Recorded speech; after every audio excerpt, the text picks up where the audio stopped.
بسم الله الرحمن الرحیم. السلام علیکم. زه نن په دې ویډیو کې کوشش وکوم چې د هیپاټایټس بی سره متعلق څه سوالات جوابات تاسو له درکم چې کوم سوالات جوابات زما مریضان زمانه تپوس کوي. اړومنه خدا تپوس کوي چې هیپاټایټس بی څه شی دی. نو هیپاټایټس بی یو وایرس دی، بلکې د هغې 15 وایرسز کې شامل دی چې کومه کې هیپاټایټس یرکان کیږي. هیپاټایټس بی وایرس چې د وینې په ذریعه کله بدن کې دننه شي نو دی جګر ته لاړ شي او جګر کې سوزش پیدا کی. او دا سوزش دوه قسمه په شروع منې شپږ میاشتو کې د اکیوټ هیپاټایټس بی وایي چې په کومه کې سترګې زیړې شي، په کومه کې سرمن زیړ شي، په کومه کې تش امتیازي زیړ شي، زړه خرابېږي، الټی راځي، خارښت لګېدی شي. خو عموماً مونږ کتلې دا ده چې په شپږو میاشتو کې دننه نه بلکې په یو څو هفتو کې دا جراثیم کنټرول شي، زیړې لاړ شي، سترګې صفا شي، سرمن ټیک شي، خوراک واپس زړه کیږي او سړی ټیک ټاک شي. او دې ته بیا وایي چې ریکورډ کیس اف اکیوټ هیپاټایټس بی. پس کسانو کې مونږ لیدلې دا چې د اکیوټ هیپاټایټس بی په شپږ میاشتو کې دننه نه صفا نشي او بیا کرونیک هیپاټایټس بی مرحله ته دی واوړي.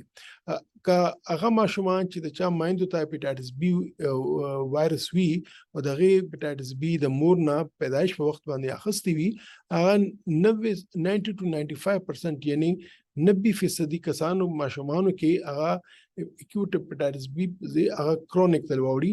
بلکې مشرانو کې چې موږ لیدلې دی چې چاته اکیوټ هیپاټایټس بی شوي وي، صرف 15% یا 15% یا 10% کسانو ته کرونیک هیپاټایټس بی وشي، نور کې دا جراثیم کنټرول شي. عموماً دا هم تپوس کوي زما مریضان زمانه چې هیپاټایټس بی کې په جګر کې څه پیچیدګۍ کېدی شي. نو ما یو مخکې یو ویډیو ویلې وه چې د هیپاټایټس بی او سی نه سیروسس جوړېدی شي. نو کله کرونیک هیپاټایټس بی وي په دې کې جګر سوزش لري، دې کې شروع کې بدن ته سم پته نه وي، خو بیا وروسته ورو ورو د څه ټسټونو کې ورانې راشي او پر کلونو کې 8-9 کالو کې که د علاج ونه شي نو دا سیروسس ته اوړېدی شي یا دا تور زیړي ته اوړېدی شي یا چې کومه کې جګر لږه راټول شي هغې ته اوړېدی شي. خو دا یاد ساتئ چې هر کرونیک هیپاټایټس بی مریض سیروسس ته نه اوړي. او بیا سیروسس نه پس بله مرحله چې دا هغه د جګر کینسر دی یا جګر د غوټې ده. کله نه کله داسې هم کېږي بدقسمتۍ سره چې کرونیک هیپاټایټس بی نه ډایرکټ لیور کینسر جوړېدی شي. خو خوشقسمتي خبره دا ده چې ټول مریضان د کرونیک هیپاټایټس بی چې دی هغه سیروسس ته نه اوړي او ټول مریضان د سیروسس ته کینسر نه جوړیږي. او بل دا دی چې ډېر ښې دوايانې موجودې دي چې کومه کې زموږ دا بیمارۍ سټاپ کولی شو، دا مخکې وړاندې نه اوړي. نو دا ډېره ښه خبره ده. عموماً دا هم یو بل تپوس کېږي چې د کرونیک هیپاټایټس بی معلومات څنګه کېږي، څنګه به ما ته پته چې کرونیک هیپاټایټس بی ما ته شته او که نشته. نو عموماً به تاسو کتلي وي، عموماً کېږي څه چې مریض چېرته وینه ورکوي، هغې سکرینینګ وشي، چېرته بهر ځي هغې ویزې دپاره سکرینینګ وکړي یا نور څه سکرینینګ وکړي او هغې ته پته ولګي چې زما خو ایچ بیس انټیجن راغلی دی او موږ ته به راشي. نو عموماً موږ دې ته وایو چې ګورئ دوه خبرې کېدی شي، یا خو د جراثیم په خپله کنټرول شوی دی او کېدی شي دا یو مړه جراثیم نه ښیي یا مړ خو ورته نه وي، د کنټرول جراثیم د غیر فعال جراثیم نه ښیي. یا دا ممکن دی چې دا جراثیم فعال وي. نو دې دپاره چې آیا د جراثیم کنټرول دی، غیر فعاله دی یا فعال دی، نو هغې دپاره موږ څه ټسټونه کوو. هغه ټسټونه د وینې لیبارټري ټسټونه وي چې هغې کې د ای انټیجن ای انټي باډي وي، پی سی آر کېږي، څه نور ټسټونه کېږي. ورسره چې دی موږ یو الټراساوند کوو چې پته ولګي د جګر څه حیثیت دی، څه پوزیشن دی. او ورسره یو بل ټسټ موږ سبا کوو چې هغې ته فایبروسکین وایي. فایبروسکین نه مخکې به موږ د جګر نه لږه غوښه اخیسته، هغه به لیبارټري کې ټسټ کوله، پته به لګېده چې آیا دې کې دننه بیماري جوړه شوې ده که نه په دې مریض کې. اوس هغې غوښه اخیستو ضرورت نشته او هغې په ځای موږ فایبروسکین کوو. غوښه اخیستل به چې دی دا به لږه خطرناکه خبره وه. دې کې به عموماً مریض ته مسله هم جوړه شوه، زخم به هم راغی او بدقسمتۍ سره داسې ریپورټونه هم شوي دي چې مریضانو مرګ شوی دی. فایبروسکین سره د هغې اوس دا مسله نشته. دا یو الټراساوند غوندې ماشین دی چې کوم په کمپیوټر باندې ستاسو د جګر نه دننه ول تصویرونه اخلي او موږ ته به وایي چې آیا دې کې بیماري شته او که نشته. اوس خبره راځي دې ته چې آیا د هیپاټایټس بی علاج به څنګه کوو. موږ ته ما ته که هیپاټایټس بی مریض لګېدلی نو د دې علاج ممکن سم دی. نو دا یاد لرئ چې د هیپاټایټس بی علاج دارومدار په 3 خبرو دی. یو دا چې آیا ستاسو جګر ته مسله شوې ده که نه، آیا د هیپاټایټس بي ستا جګر دننه سوځولی دی که نه سوځولی او د هغې پته په فایبروسکین لګي.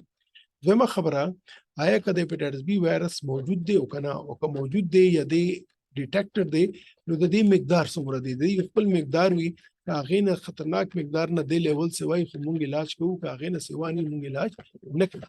او درېیمه خبره امپورټنټ دا چې آیا د ستا جي پي ټي یا ایل ټي لیول څه دی. ایل ټي مطلب دا دی چې ستا بدن آیا د وایرس خلاف مدافعت شروع کړی دی او که نه، هغې ته مونږ امیونټي وایو.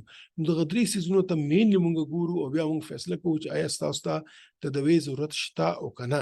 که ډاکټر تاسو ته ووایي چې ستا ته فی الحال دوی ضرورت نشته، نو دې مطلب دا نه دی چې ټول عمر دوی ضرورت نشته. دا ممکن دی چې څه میاشتو پس، څه کلونو پس دا کم مقدار ولا زیړې زیات شي، د دې خطرناک لیول ته ورسي یا دا فعال شي او بیا هغې ټیم باندې دا علاج غواړي. نو دا فیصله بس تاسو ډاکټر تاسو ته کوي چې آیا په دې وخت کې تاسو ته د علاج ضرورت شته او که نه.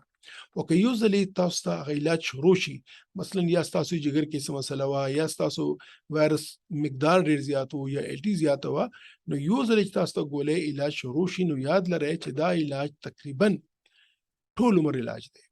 ځکه دا هلته ختمیږي چې کله ایل ټي لیول نارمل شي، پی سي آر نیګیټیو شي او دا چې کوم وړوکی ټیسټ دی ایچ بیس انټیجن چې دا هم صفا شي، نو موږ وایو چې اوس دا بیمارۍ کنټرول شوه. خو اسانه دا دی چې دا بلډ پریشر شوګر غوندې دا علاج به تاسو ټول عمر جاري ساتئ. او دې لپاره دا ضروري ده چې تاسو څومره علاج کړي، د چا نه علاج کړي، کوم علاج کړي، کوم ټیسټ کړي، د ټول ریکارډ تاسو ځان سره وساتئ. ځکه چې کله هم تاسو ډاکټر ته ځئ نو تاسو خپل ټول ریکارډ هغه له یوسئ چې هغه وګوري چې آیا په دې وخت ستا بیماري څنګه ده، مخکې څنګه وه او راتلونکو ورځو کې دا څنګه کیدای شي. نو دا ډېره امپورټنټ او ډېره ضروري خبره ده. اوس راځو د بلې خبرې ته چې آیا د هیپاټایټس بي بیمارۍ کې څه پرهیز ضرورت شته یا نه، د خوراک څه اهمیت دی. نو دا یو ډېره غټه غلطفهمي ده چې میندرونو په ذهنونو کې راځي چې کله دوی ته هیپاټایټس ډایګنوز شي، خاص طور باندې هیپاټایټس بي یا هیپاټایټس سی او د کرونیک هیپاټایټس بي یا هیپاټایټس سی، دوی په ځان هر څه منې کوي، دوی په ځان غوښې منې کوي، دوی په ځان هګۍ منې کوي، دوی په ځان نور څه خوراکونه منې کوي، بس صرف او صرف ایښولي څیزونه خوري. یاد لرئ چې په دې طریقه باندې ستاسو خپل جګر ته فایدې په ځای نقصان رسوئ. ستاسو جګر به نقصان والي، دې کې به غوټه پیدا شي، خېټه کې به اوبه جوړې شي، مسلې به جوړې شي. نو خو دې دپاره که ډاکټر تاسو ته نه ویلي، تاسو خپل طرف نه بالکل پرهیز تاسو ته پکار نه دی. دا یاد لرئ چې انسان جسم کې دا جګر حیثیت یو دا فیکټری غوندې دی چې هغه خوراک جوړي او سټور ساتي. څنګه چې کله موږ خوراک وکړو دا ټول خوراک هضم شي او دا جګر کې سټور شي او بیا چې کله کوم ارګن ته کوم باډي پارت ته ضرورت دی ورته د وینې په ذریعه لګي. هیپاټایټس په بیمارۍ کې د جګر کې د خوراک پروسس کولو او د خوراک ذخیره کولو یا جمع کولو صلاحیت کم شي. دې لپاره ضروري دی چې د هیپاټایټس مریضان دې ښکلی خوراک کوي، ښه خوراک کوي، توانایي نه بھرپور خوراک کوي چې په جګر باندې زور نه راځي او جګر زر صحتیاب شي. هیپاټایټس او سیروسس مریضانو ته په ورځ کې کم از کم 5 پیرې خوراک پکار دی.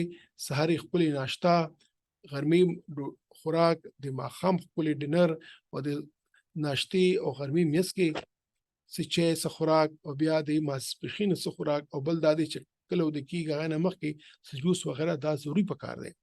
یو بله ډېره امپورټنټ خبره دا دی چې علاج په دوران کې یا علاج نه پس ما چې څنګه ووایي چې پرهیز بیخي نشته، بلکې پرهیز کولو سره جګر ته نقصان رسي. هو نسوار، سیګریټ نوشي یا د الکوهول چې دی د دې نه مکمل اجتناب پکار دی. ښه خوراک پکار دی، صحتمند ژوند تیرول پکار دی. د خپل کور ټول کسانو ته د هیپاټایټس بي ویکسینیشن لازمي ولګوئ. که تاسو ته هیپاټایټس بي یا تاسو کور کې بل چاته هیپاټایټس بي شوي وي نو پکار دی چې خپله ګمنز، ټوت برش، ناخن تراش، نیل کټر، ریزر، تولیه دا بیاله کوي. دا هم یاد لرئ چې خوراک څښاک سره دا بیمارۍ هیپاټایټس بي یو نه بل ته نه لګي. دې دپاره خپل برتن، خپل لوښي مه بیالوئ.